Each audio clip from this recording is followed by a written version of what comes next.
Sergio Vega from Tucson, both Sunnyside High School. Vega ranked second, 11-0. And, of course, from Tucson. And Echemendia's only 2 losses have come from the #1 guy in the nation, Jesse Mendez, 2-time national champ. And I just noticed here, they got him listed as 13-1, but I thought he lost. Well, it is 13-1. They wrestled in the. I should take that match. back. They wrestled in the All-Star match. So 13-1 officially. And Mendez is no slouch to lose to. 2-time national champ. Looking for 3 this year. And he closed the gap a little bit. Like I said, they wrestled in the All-Star match, and then they wrestled in some, I think it was the Journeyman Collegiate Duels, and he closed the gap a little bit there. But excited to see what's going to happen during this match right here. I think you mentioned earlier, off the air, contrast in body styles. Vega's long and lanky and lean. Echemendia's shorter, more powerfully built. Could be an advantage to one way or the other. You never know. It depends on the skill. Yep. And Echemendia's going to keep that pressure. He's going to stay in Vega's face, but also that's how Vega wrestles as well. So I'm interested to see if when Echemendia gets to the leg, if he gets there, the counters that Vega's going to come with, and vice versa, you know. With Vega, if you shoot the leg, you need to get the takedown quickly, or you might have some issues, because he does some squirrely things in those scrambles. But they work. Yeah. Minute and a half gone, no score. Good hand fighting. Nobody's got to a leg yet. A lot of wrist grabbing, holding wrist, pulling ties, clearing ties. Trying to weather the storm right now with these guys. Obviously filling one another out. Never wrestled before. 1:05 left in the period. No serious attempt yet. First one right there. This is his power right here. See how Vega defends this. Good. Man, that was good. Echemendia. A lot of times when Echemendia gets in there like that, he'll try to, as I say, bring his hips to the party and get them feet up. Vega did his good job with that limp knee on that right side. Get out of that.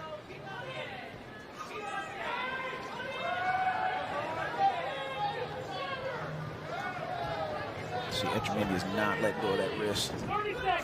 No, he's been trying to control that the whole time, pretty much. And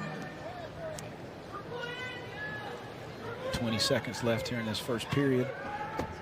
One pretty good attempt in there by Echemendia. And you notice how Vega, when he just sticks that leg flat on the floor when someone gets his other leg. He doesn't. He likes that. Wants to get in that position. Man. No score in the first. Echemendia with the only legitimate takedown attempt. And Echemendia was one of those that was at 49 last year, did compete, season-ending injury, and then worked his way back down to 141. As you can see, he is a huge 41-pounder. I think Echemendia chose neutral there. Yep.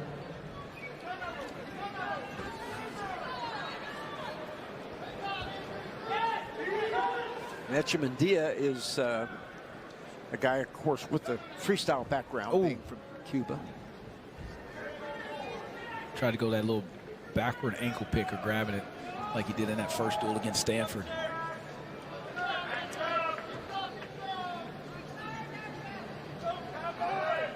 I keep hoping Echemendia will get in on the leg again, because the fun could begin right there.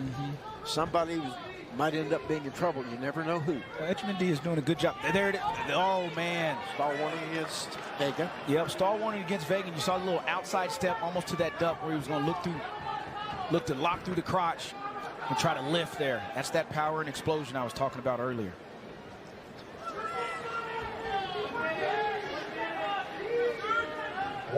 There it is again.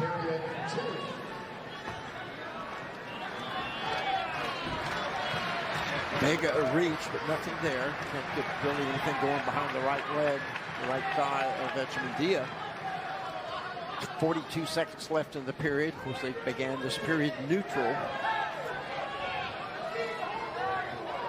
It was Vega's choice. He deferred, if I saw it correctly. Echemendia said, let's go neutral. So with Vega, though, you got to make sure you stay on target, because you do have a stall warning. Yeah, he's got a stall call. You know, they're both taking shots. I think it's more of the pressure right now that Echemendia is putting on Vega, but he's doing a good job of holding ground. 7 seconds left. Looks like it'll stay scoreless. And it does, going to the third. And Vega's choice. Assume we'll see him go bottom. Crack that code. Somebody's got to crack the code. Now, Echemendia being still preferring freestyle in some ways. Does he try to ride? No, he's not going. He already optional starting Actually, already. He's letting him go immediately. Not optional start, just automatic release. So 1-0 Vega. Vega fires right off the whistle, but not close. See if Echemendia tries to get back to that outside step. We'll see if Vega can get to his single and or little high crotch. There it is again. There we go. Echemendia. Here goes Vegas trying to scramble, but watch out. No! Whoa! Whoa! Well, Houdini does it again. I thought that was dead to rights. Good shot by Echemendia. Now, another one of those. Vega's got to be careful. I'm saying aggressively careful not to get the stalling. There it is ball. again. He's in there again as Echemendia. Vega drops down, sticks the leg in, hip blocks, and is out. Echemendia starting to get to that leg. Yeah, he's starting to pick his pace up, and it's been the same shot, that outside step with his left leg. Goes on with the underhook.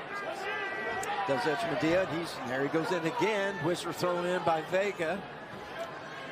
And he's up on his feet. Vega's going to have to fire one here in a minute.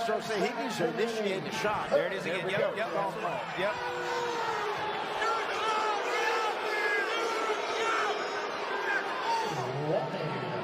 So tied up 1-1 now. So here we go. Final 37 seconds. And Vega hasn't come close to scoring. Echemendia has a couple of times. Vega's got to get to a leg. He's got to get to a leg. It's just the action. It's that. That's what it is. Ooh. Vega reaches for the end. Here we go. Here we go. This is his position. He doesn't mind his position. With 12 seconds left. Vega gets a takedown, a counter takedown, time running down. They stop him with 3 seconds left on a stalemate.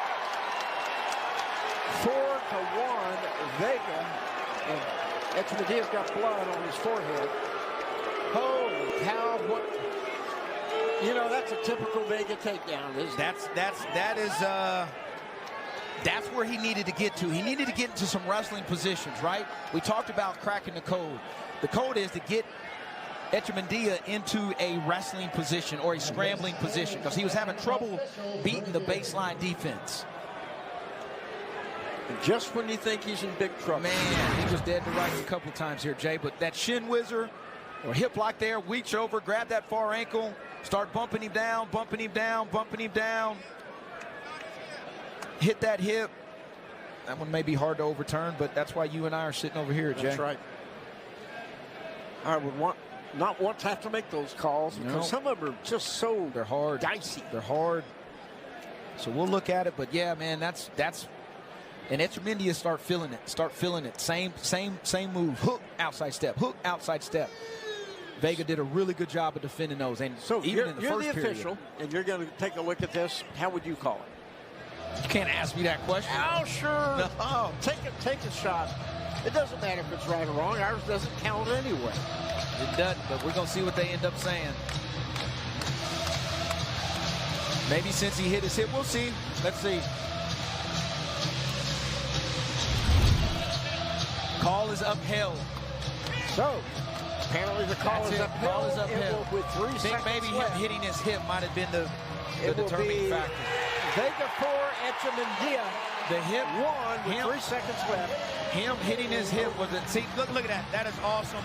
What I just saw right there. Obviously, there's still 3 seconds left on the clock. Echemendia thought it was over. I think. just the great sportsmanship. Sure, great respect. Right, great respect. Both from the same high school. Both these guys went out here and laid it on the line for 7 hard minutes. Echemendia gets away, but time runs out. 4-2 That's awesome. The final. What a great match. Good job, fellas. Both of you guys. Yes. Echemendia kept the pressure on, but then Vega pulled off the big one Wow. at the end. Great match. A lot of action right